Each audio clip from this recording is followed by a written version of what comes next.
തോൽക്കാനുള്ള മനസ്സില്ല എന്തായാലും. ഓനെ കൊണ്ട് പോവുള്ളൂ. അത് ഞാൻ പറഞ്ഞതായിരുന്നു. ആ വാക്ക് അമ്മക്ക് വലിച്ചു കൊടുത്തിട്ട് അങ്ങനെ ഗംഗാവലി പോയാലിടാ ഉദ്ദേശിച്ചിട്ടില്ല അവനെ. ഞാൻ അപ്പളേ പറഞ്ഞു ലോറിക്ക് അധികം പരിക്കുണ്ടാവൂല, ക്യാബിന് അധികം പരിക്കുണ്ട്, ചിന്നിച്ചിതറൂല. എനിക്ക് ഉറപ്പുണ്ടായിരുന്നു ഓന ആ ക്യാബിന്റെ ഉള്ളിൽ ഉണ്ടാവും. ഞാൻ പറഞ്ഞതാ, ശരിയായില്ലേ? ഉറപ്പായിട്ടും ഓനെയും കൊണ്ടിട്ട് നമ്മൾ പോവുള്ളൂ.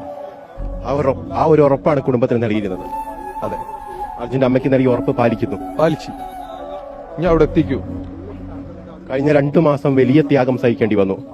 തീർച്ചയായിട്ടും ഈ തെരച്ചിൽ വീണ്ടും പുനരാരംഭിക്കുന്നതിന് വേണ്ടി മുട്ടാത്ത വാതിലുകളില്ല. ഇല്ല.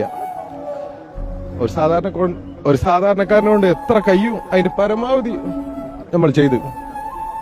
ഒരു ഡ്രൈവറെ കണ്ടെത്തുന്നതിന് എന്തിനു നിങ്ങൾ ഇത്രയേറെ മുന്നോട്ട് ഇങ്ങനെ സമ്മർദ്ദം ചെലുത്തണം എന്നുള്ള ചോദ്യങ്ങൾ പോലും പലവട്ടം നേരിടേണ്ടി വന്നു. സോഷ്യൽ മീഡിയയിൽ തെറ്റായ പ്രചാരണങ്ങൾ നടന്നു. പക്ഷെ അതിലൊക്കെ അതിജീവിച്ചുകൊണ്ടാണ് ഇപ്പോൾ ഈ ഘട്ടത്തിലെത്തിയിരിക്കുന്നത്. അതെ, തോൽക്കാനുള്ള മനസ്സില്ല എന്തായാലും. ഓനെയും കൊണ്ട് പോവുള്ളൂ. അത് ഞാൻ പറഞ്ഞതായിരുന്നു. ആ വാക്ക് അമ്മക്ക് വലിച്ചു കൊടുത്തിട്ട് അർജുൻ നമുക്കൊരു നഷ്ടം തന്നെയാണ്. പക്ഷെ നമ്മൾ കൊടുക്കുന്നൊരു സന്ദേശമുണ്ട്. ഒരാള് ഉറച്ചൊരു കാര്യത്തിന് ഇറങ്ങിയാല് അത് സാധിക്കും. അതിന്റെ കൂടെ ആരുണ്ടായാലും ഇല്ലെങ്കിലും അത് സാധിക്കും. അത്ര ധൈര്യത്തിൽ നിന്ന, ആത്മവിശ്വാസത്തിൽ നിന്ന സാധിക്കും.